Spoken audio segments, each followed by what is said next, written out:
So, we all kind of think of War Thunder as being sort of a realistic game, and that's because it's supposed to sort of look and feel realistic.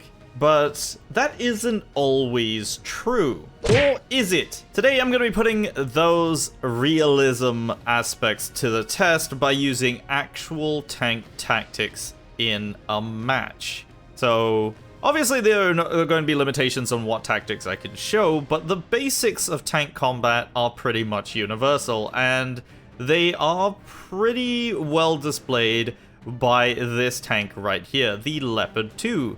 Which, despite being a main battle tank, is not your typical main battle tank. So main battle tanks, when it comes down to it, are tanks that are supposed to be able to dish out as well as absorb damage. They're meant to be strong points and able to lead the charge into battle. And so the Abrams is what you would consider a typical Western main battle tank. And you can say something very similar about the Challenger 2. But why the Leopard is not your typical tank is because it was designed for something called ridgelines and hull down combat. Meaning that even though the armor is probably not the most realistic thing in here, I mean, genuinely speaking, I'm not going to say how close or how far the armor effectiveness is to the real thing, but it does at least mean the tank must be played in the way it was actually intended, as though it had no armor whatsoever. And that's the way that we're going to be using it today. Remember, armor is only as effective as it needs to be, because relying on your armor means you're expecting to be hit in the first place. Oh no. So how effective are these tactics going to be in War Thunder? Let's find out. And if you enjoy video challenges like these, don't forget to check out the playlist. Of course, leave a like on this video. And if you want to keep coming back, make sure you subscribe for the next video to come up. And let's do this. Alright, first matchup, and it's Normandy. Not my favorite kind of map, but this map has had a little bit of a rework. A little bit, I think. Which allows you to do some very interesting things. Alright, so C point's being captured. Now, you notice here, we're well below this little, I want to say hill, but yeah, it's a little bit of a incline right now. I'm gonna push up just a little bit. All right, and we're gonna use our binoculars because, as the tooltip reminds us all the time, it costs nothing. All right, we got something down here. That's an Abrams. All right, he does not have a laser warning system, so we're gonna measure that. Oh, no pen. I hit him in the lower hull and it was a no pen, but he knows where I am now. So we are gonna relocate. And since he was moving from left to right, I'm gonna go in the opposite direction and go from right to left. Okay, he is coming right at me. He's still looking slightly to that side. We're gonna go this way, and we're gonna knock him out. Alright, let's back up again. I think I see something moving on the left there. I'm not 100% sure.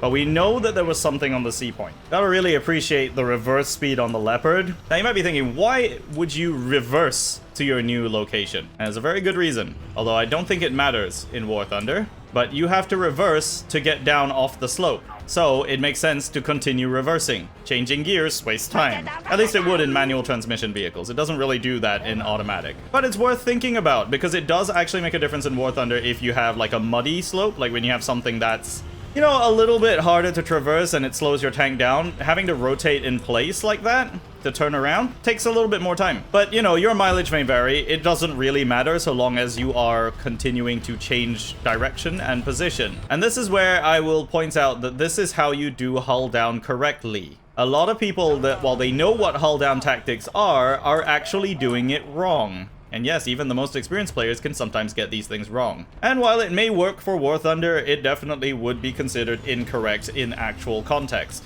Does it matter? It depends. If it works for you, it's probably not a problem. Now, usually when you're moving from location to location, or incline to incline as you might you would want some sort of cover, some, you know, a teammate or a squad mate covering you, to make sure you're not about to be attacked by anything. In this case, I'm using that T-72 M1 that was moving across, or M2 actually, as it was, that was moving across, because it provides a distraction. He's moving out in the open, and there we go. There's a muzzle flash. I just saw him. All right, so we're gonna target that over there. We're gonna laze it. I think it might have already been destroyed. That's a little unfortunate for us. All right, we're at a much flatter location than we were before, so we are going to be visible a lot earlier. So that's something you have to bear in mind. The top of my turret is currently visible, so I'm going to back down just a little bit. But sometimes exposing that part of your turret is okay, because it depends on which location you're trying to hide it from. See, over there, it's flat ground, but then it dips down at the end. So does it matter if we're exposed a little bit more? Probably not, since whatever's going to be engaging us has to come up that hill as well to be able to see us. Now, I get that this is probably a lot of, you know, a lot of information to take in, and yes, if you're doing this for the first time, it's a lot, but it's something that you do start having to do with less and less thinking involved in, you know, over time. It's a plane coming right at me. That looks like an A-10. I mean, my chances of hitting that were pretty low, but I wasn't gonna not do it.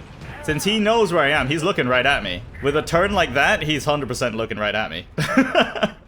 But, you know, it may not matter. Maybe that SU-25 is gonna get him. The one and only time I'll be cheering on a Sukhoi. What I do find interesting, though, is that now that we've gone from historical battles to realistic battles, Germany is fighting USA a lot in the modern era, which was probably only really accurate for the World War II era, but it's still happening now. I just think that's really funny. When I'm playing the Leopards, I get into matches against Abramses and all that way more often than I get up against T-72s and T-90s, which I honestly prefer. I prefer shooting at T-72s. It's not prejudice, it's just I'm more used to that. That's about there. Oh, that was close! That was very close. Come on. It's fine. I used to be able to hit shots like that. So one thing about this sight that I use, by the way, this is based on the EMIS 15 sight, which is the actual gun sight of the Leopard. It's not exactly accurate, but it's the closest one I could find. These lines are actually correct, and so I can actually use them for measurement. And yes, it does actually make it easier for me to gauge things better than I would otherwise. I was not paying attention.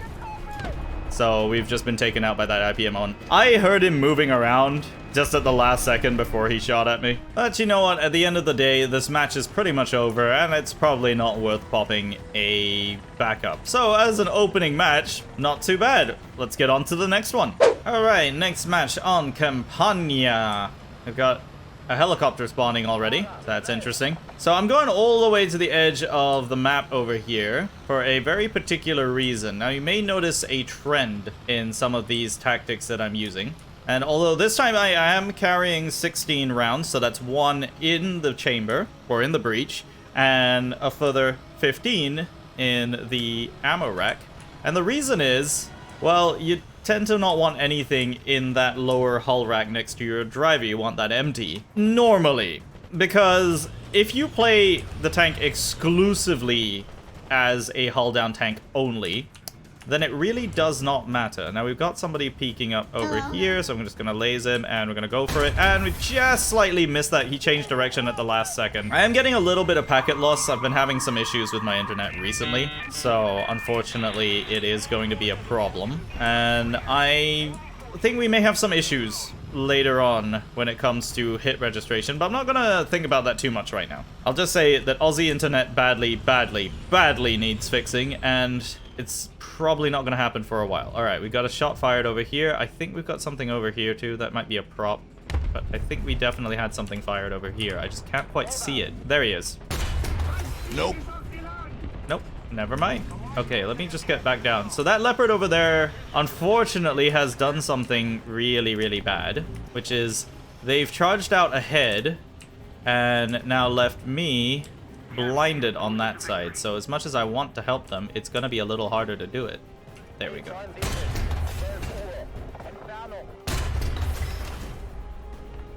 Alright, I'm just ricocheting off of this T-tank right here. I think it's a terms. So obviously this is not really working for me.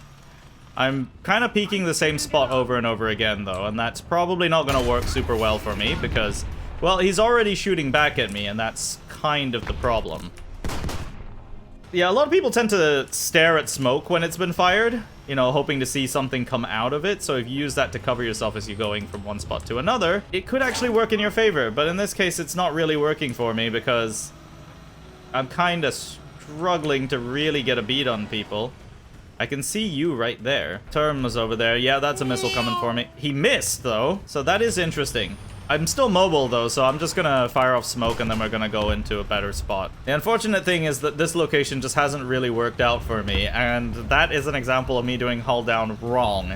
See, what I was doing was, as much as I was in a good spot and they couldn't see me initially, the downside is I continued to fire from the same spot, effectively burning that location. We have a worse and cruder name for doing exactly that. And I'm not going to repeat it because YouTube guidelines. But moving up and down the slope repeatedly. I'm sure you can use your imagination. Anyway, it's definitely not something you want to do. And that's exactly what I did there. And that's why we're in the position we are. Okay, that looks like a BMP, I think. Let's see if I can get a shot on you. There.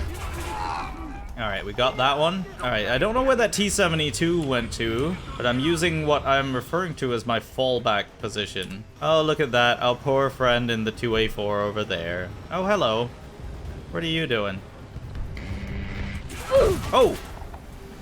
Ah, the A-10 got me. There isn't a lot that you can do against a plane. That's the downside. Alright, this side of test side 2271 is definitely really, really good for this sort of thing. Unfortunately, it is a foggy day, so our binoculars are going to be a little bit less useful. But that's okay, because I've got a clear shot onto the A point from here, and I don't have to worry about all too much, necessarily. Plus, I also can kind of watch the flanks a little bit here. There we go, there's something moving over there. Oh, I just missed him. I don't even know what that is. Woo! I do not know what that was. Alright, this is probably a good time to switch to thermals, so I can actually see something. Alright, there we go. Oh, it was a low sat! See, that time I just shot at the muzzle flash. Alright, it's time to relocate. I'm gonna go over to the right here. Now, advancing over your own firing position is only really advisable if you don't have anything immediately in front of you. Obviously. And since you can never really be 100% sure of that, it's pretty much never advisable, so, you know, don't do that. Okay, we've got someone over here. Yeah. There's definitely somebody right over that hilltop over there, and there's definitely somebody right ahead of me here, too, so I'm gonna dip down into this little track right here. There's a little oval track here. I'm gonna use this spot here. Oh, I hit him, but his ammo rack is empty somehow. That's interesting. It's an M1 with an empty ammo rack. Ooh, what was that? Okay, it didn't really do any serious damage, but what was that? Obviously, whoever came over from the B point. All right, we got a flaming trail right here that I need to deal with. And we're gonna keep an eye out forward too. So I remember there was something down this way too. There you are. Oh, he got my gunner. Oh, that's not good. I mean, sometimes you genuinely just have to trust your instincts. I knew I saw something on the map just now, and I should have repositioned to engage it, and I just didn't. Was just not in the right position for that. So of course he caught me unawares. Alright, I'm gonna stick to this side on the low ground right here. Oh, that's not a friendly plane. Alright, we got incoming. I can hear it. Something's coming in dead ahead. Oh, that A-10 is scary. Oh, I didn't get him. I don't know how that shot just did nothing right there, but there we go. And that's how you deal with a T-tank. Alright, once I have, like, any teammates up here, I might actually be able to go and do something about the A point. Ooh, okay, that's a problem, because I'm pretty sure that was a helicopter. I'm 99% sure that was a helicopter, and it just hit me from the side, which means it's flanked our entire team. Yeah, you see, there's tracer fire going that way, which means it's, like, over our heli spawn, which I really hate, by the way. I hate that that's even possible. Like, I don't actually have an issue with helicopters being in the game, but that really shouldn't work like that. Like, them being able to fly all the way behind you and just hit you from the rear, that's just stupid. Because there isn't really a situation in real life where that even happens. Nor is it actually fun to play against. Alright, we have an enemy right ahead of me. I'm gonna sit right here and wait. Oh, is he dead? Or is he just on fire? I think he's dead. Wait, the Gepard got him? Okay then. Yeah, don't mess with the Gepard.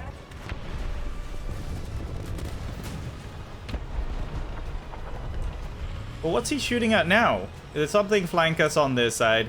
No, that's just the Gepard over there. I am so confused. Oh, nope. I heard something. I definitely heard something, and it was that. Okay. Yeah, it's a bit hard now to move, now that we only have 2 crew members. We're a little bit nerfed on everything. In fact, I'm really slow to reload right now. Alright, let's use some smoke as cover. And I'm gonna get on in here. I'm gonna help capture, and into the water. I mean, I mainly just need the extra crew member. I want my rate of fire back. Okay, it's pretty bad because now I'm so far out of position, I'm just gonna be in between their spawns. I don't like this. And now we're going into urban combat, so something ahead of me? Possibly? There it is. There was something moving around with wheels.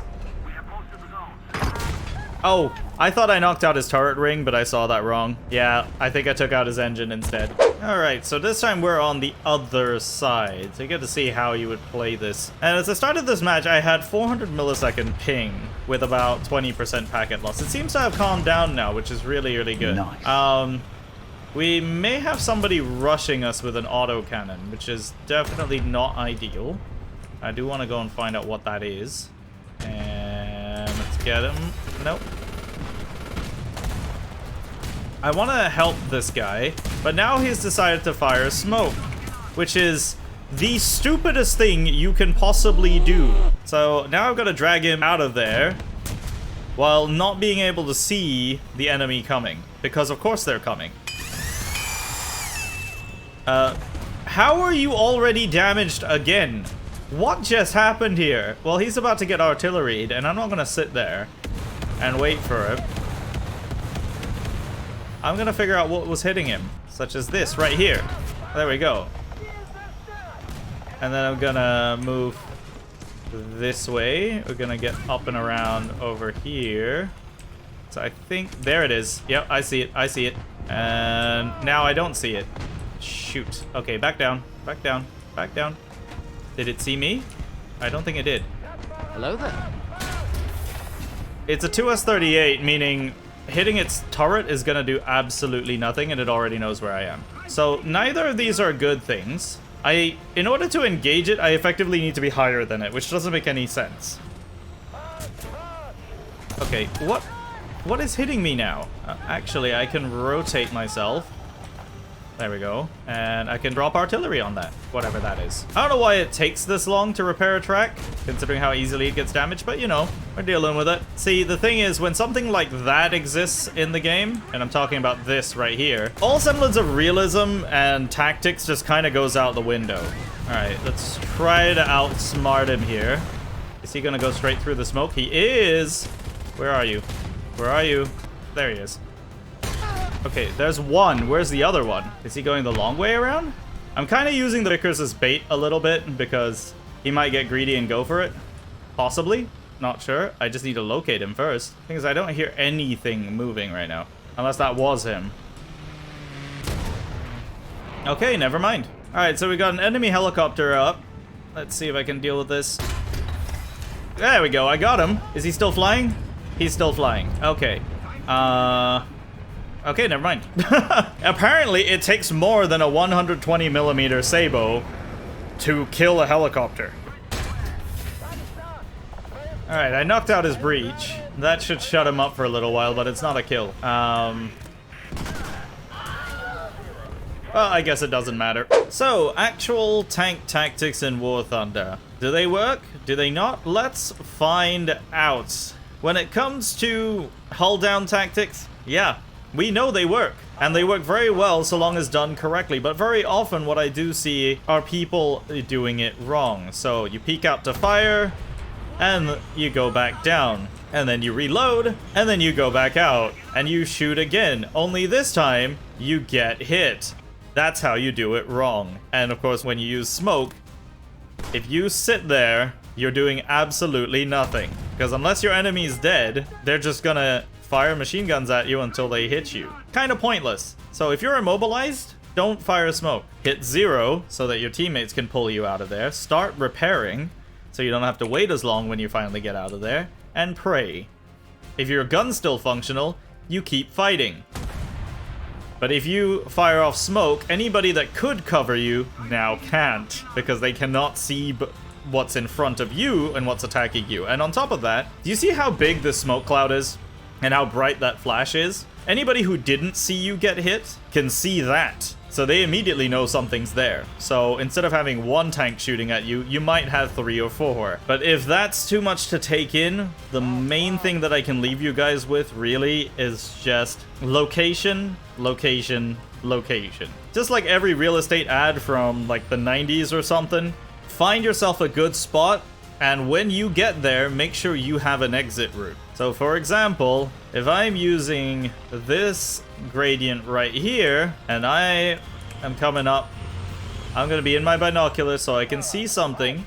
Once I've spotted it, I'm going to start the engagement. But I also want to make sure that I've got some extra locations to go to in case they shoot back. So I come up, range it, fire, and come back down. Now that wasn't a kill, so he's gonna be looking for where that shot came from. In which case, I'm gonna change positions, and I'm gonna come back up again. And the reason you don't keep shooting from the same spot again is for exactly the reason that you don't want to be shot back at.